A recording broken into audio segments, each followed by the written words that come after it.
அது போக ஒரு பச்சை பிள்ளை, அந்த பச்சை பிள்ளை இன்னுமே என்னன்னு தெரியாது, அந்த பிள்ளை இறந்துருக்கு. அந்த பச்சை பிள்ளை வீட்டில் அந்த ஃபேமிலி பேசுறாங்க, விஜய் சேருக்காக என் சின்ன பிள்ளை வந்து உயிரை கொடுத்துருக்கு, அது எங்களுக்கு வந்து ஒரு இதா இல்லை. ஏன்னா அதனால நான் விஜய் சேர கிட்ட இருந்து கிட்ட போய் பார்த்தோம்.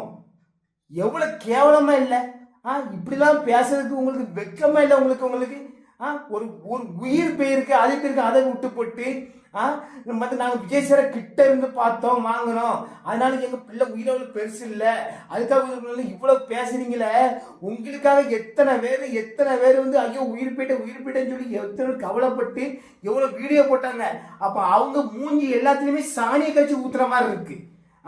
உங்களுக்கு பணம் காசு முக்கியம்னா நீங்க பணத்தை சரி, ஒரு உயிர் பேருக்கு பணம் கவர்மெண்ட் கொடுக்கு, விஜய் கொடுக்காங்க, பணத்தை வாங்கிடுங்க.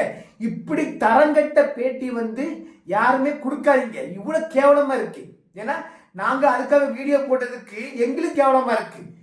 எத்தனை பேர் ஐயோ கரூர்ல இப்ப உயிர் போயிட்ட எத்தனை பேர் வந்து எத்தனை எதிர்ப்பு சந்திச்சு எவ்வளவு வீடியோ போட்டிருக்காங்க.